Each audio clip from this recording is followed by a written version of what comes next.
Welcome back, everybody. So, my next movie review for you is Ghostbusters. Earlier on this evening, I was thinking about what movie can I review from the 80s next. So, I was looking through my DVD collection and I was just like going, Ghostbusters. Why haven't I reviewed Ghostbusters? I honestly don't think I've reviewed Ghostbusters even on my old channel.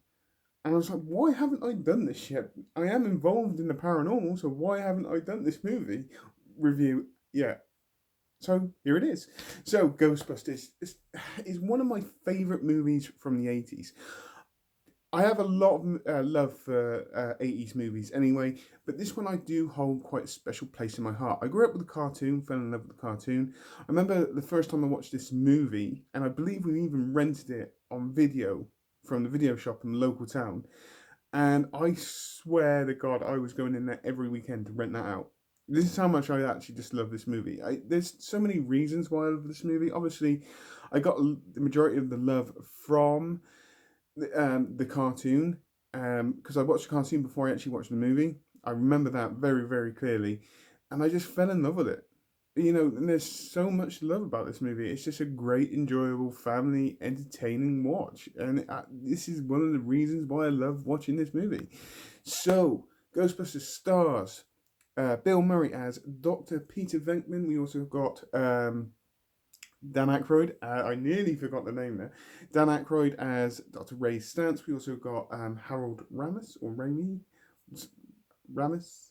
I want to say as Egon Spengler. We also have Ernie Hudson as Winston Zedmore. We got Sigourney Weaver as Dana Barrett, and we got Rick Moranis as I have forgotten his name. Tully. I swear his second name's Tully.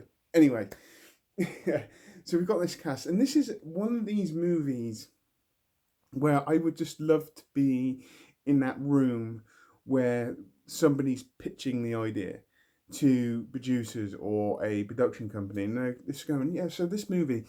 So what we're thinking is we're going to get like three scientists that are really, really into like trying to catch a ghost, or really into the paranormal world. They want to try and catch a ghost. So what we're going to do is we're going to design or give them like this kind of nuclear accelerator that they stick on their back so they can like catch the ghost, and then they're going to trap it. Then they're going to stick it into this like containment unit. Okay, and they're going to put all these ghosts in this containment unit. And then later on in the movie, the containment unit gets shut down, all the ghosts gets released. Then we're going to throw in this other big bad villain called Zool, who is like this kind of demi kind of god who's just, you know, going to try and end the world. Then we're going to put in, and he said, you're going to love this is a bit, this is a bit you're going to love. We're going to throw in like 100-foot Stay Puft Marshmallow Man, which gets fought up from one of the Ghostbusters, and that thing is there to try and destroy them. I would just love to have been there when they pitched this idea to a production company, because I just would have thought it's like they would probably just go like this. Woo. Sounds a bit elaborate. We'll go for it. And it worked. It's the point where it actually worked. It's got comedic elements in this. It's got some action in this. It's just absolutely fantastic. You know, the chemistry between the three main actors in this is absolutely fantastic, especially Bill Murray. He is the main comedic point in this whole movie, and he's absolutely brilliant from start to finish. He has that sarcasm, witty, kind of womanizing kind of way to him, and you just like look at him and you just go, yeah, you're a bit of an asshole, but you're so funny, and you're very, very good at doing certain things in this movie. And it's exactly the same with Dan Aykroyd and Harold Ramis. They're more the scientific kind of side to it. And what I love about this is how the characters represent or mirror what you see in kind of like the cartoon as well. So you got Dan Aykroyd, who's kind of like the geeky kind of nerd to do with the paranormal, and it's exactly the same as Harold Ramis, or I should say Egon and Ray. And it just, their chemistry, just those two chemistry in there is absolutely fantastic. But when you stick in the third, like as in Peter Venkman in there as well, it's absolutely fantastic. And then you stick in Sigourney Weaver, I should say, and that is Peter Venkman's love interest in the movie. It's just absolutely fantastic, and that's just the chemistry between the people, with the comedic elements that comes with this, and the chemistry that comes with this just makes this movie straight away. And that doesn't even like makes the movie really really good, and that doesn't even introduce like kind of the Ghostbusters inside of it. Other parts of this movie I love. It's the proton packs. Oh, come on, proton packs is for 1983. That's quite an elaborate idea, which they managed to pull off really, really well. Special effects that come with it, with the streams, aren't that bad for that time. And they're reasonably believable, to be fair. I have to admit, the trap, I love the trap. That was probably one of my favourite toys from like the 80s. I had the proton pack, and I had the trap, and I had the firehouse, I had the car, and leading onto the car. Now, an Ecto 1 is it's an absolutely fantastic idea. The fact that they chose a car which used to be a funeral hearse, and now they turned it into the Ecto 1, which is now designed to catch ghosts and then put them into a containment unit. Brilliant. Absolutely brilliant. Other parts is I have got no hate for this movie in any way, shape, or form. I can already see the time on this, and I haven't got one bit of hate on this movie in any way, shape, or form. Next thing I love, Slimer. Absolutely fantastic. Pretty much everything I expected. I didn't really expect him to talk in here like or anything like that. But it's absolutely fantastic. Containment unit, again, okay, fair enough. It's quite small, compact. Knowing that I watched the cartoon before I watched the movie, and it's not quite as elaborate as the cartoon, but it still works. Stay Puft Marshmallow Man, absolutely fantastic. The main villain in this, Gozer, Zool.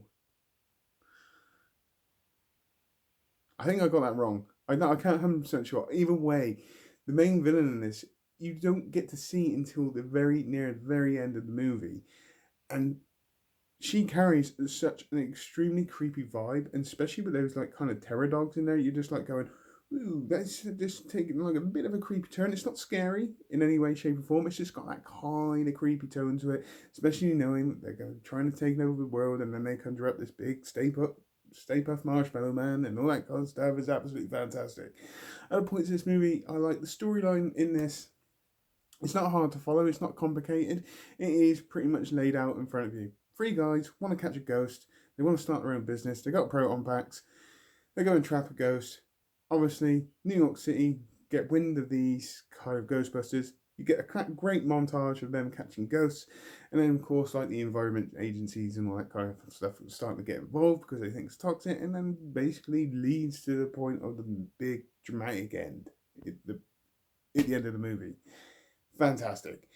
Every single part of this movie is fantastic. The visuals in this are actually pretty good. The special effects for the time this come out, I actually think are pretty damn good. I have to be honest with you. I have seen movies from that era or that kind of year where the special effects are pretty damn shoddy. But even then, they still work in those movies. But the special effects in this movie are absolutely brilliant. I just think, like the streams coming out, the proton packs, the Stay Puft Marshmallow Man. Yeah, you can get to see a little bit like kind of like miniature kind of art that they do, like like the small cars, and on like set. You know what I'm trying to say? Yeah, you get to see some of that. But at the end of the day, it all works for me. This is just a very enjoyable movie, which I have a lot of fun watching every time I watch it. And by God, I've probably watched this movie 1,000+ times. And I still have that as well. I don't give a shit that I'm 36 and I still get a lot of enjoyment from Ghostbusters. I'll still watch this when I'm 50, 60, because it just holds a special place in my heart. It's part of my childhood, which I absolutely loved. And it's great entertainment for me.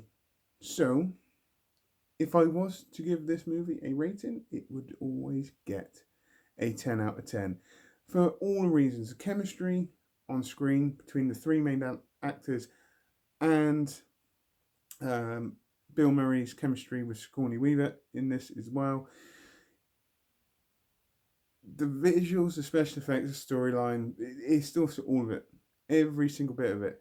But like I said at the start of this video, I would love to have been in that room when they pitched this idea and actually known what they actually thought of this idea when they did it. Because I'm pretty sure if it was me, if it was me at that time, I'd be going, ooh, we gotta give it a try though, won't we? And I love this movie. It's as simple as that. So on that note, please tell me what you think. Put it in the comments down below as normal. I hope you all have a great rest of the day, whatever you're doing. Please take care and goodbye.